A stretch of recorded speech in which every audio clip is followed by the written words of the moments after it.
Hearty welcome to this episode titled Nandan Down the Ages. The legend of Nandan was written by Indra Parthasarathi in Tamil. Indra Parthasarathi, he was a renowned scholar, creative writer, literary critic, cultural historian and thinker. As an academic, he had a long and distinguished career in Delhi University. As a creative writer, he has carved for himself a niche in Tamil drama and fiction. Moving on to his major works, he has so far written 9 plays: Pasi, Malai, Kalayandirangal, Nandan Kadai, Koil, Porthiya Udalgal, Aurangzeb, Kongatti, and Ramanujar. All these plays have earned for him a renowned place in Tamil literature. And this, The Legend of Nandan, was translated in English by C.T. Indra. Now, in this episode, we are going to see how the character of Nandan has been portrayed down the ages. And as far as Indra Parthasarathi is concerned, he has narrated the legend of Nandan by making it contemporary in its concerns. He has dramatized superbly the clash between high caste Hindus and the suppressed people, and he has demonstrated a painful truth: how the establishment, religious or cultural, makes a man a martyr and thereby destroys him. And now, if we go down the ages, the first mention of Nandan is mentioned by one of the Saivite saints, Sundarar. And Sundarar stresses the mental purity of Nandan in his song in the 88th century, and no other details are found in his song. Then, if we go down history, then in the 10th century, he has been referred to by another Saivite saint, Nambi Andar Nambi.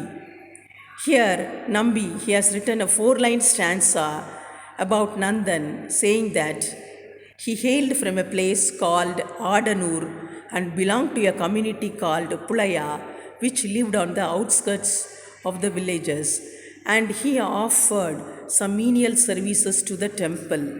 And that's the thing which we hear about Nandan from Nambi Andar Nambi. And a mention is here it is mentioned that he is also referred to as Nalai Povar, one who will go tomorrow. And thirdly, we find that Chekilar has portrayed Nandan in his work titled The Puranam of Tirunalai Povar.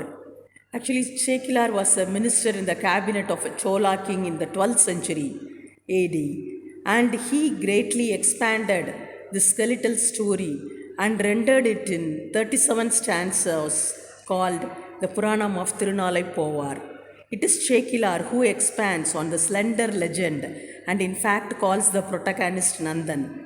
His community was given the right to live in the outer limits of the town of Adanur, and Sekilar presents Nandan as one who conformed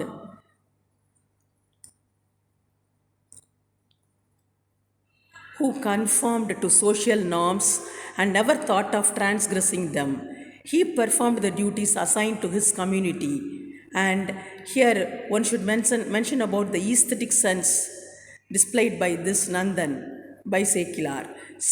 And he supplied leather accessories to musical instruments such as the melodious veenas and yawls. And for the puja of the Lord of Gods, he supplied koroshana and the like. And Shekilar compliments him for the continuum of consciousness of true love for the ankleted feet of the Lord, who is none other than Nadaraja. And fourthly, we can see Nandan being depicted by Gopalakrishna Bharati's Nandanar Charitra Kirtanai. It is widely divergent from the foregoing versions especially in the use of the supernatural to show the operation of divine grace. And Gopalakrishna Bharati was instrumental in introducing the Brahmin, a detail not found in the earlier versions. He uses the story to criticize the upper caste ploys to keep the lower castes in subjection. And since it was written in the colonial period, the upper caste was the immediate master and the ultimate master being the Britisher. So we find the legend of Nandan portrayed in this way by Gopalakrishna Bharati. And Gopalakrishna Bharati is praised by Indra Parthasarathi for attacking the existing class and caste situation in India. And we find that in this particular story, The Legend of Nandan by Indra Parthasarathi, he has introduced three Brahmins, besides two more upper caste Hindus referred to by the names of their communities, Mudaliyar and Udayar. They all conspire to put down the rise of Nandan in society. The aspiration of Nandan and the fate he suffers at the hands of the temple priest in Chidambaram may be better understood against the culture and the background of this Hindu social organization. And he showcases the legend of Nandan as contemporary in concern.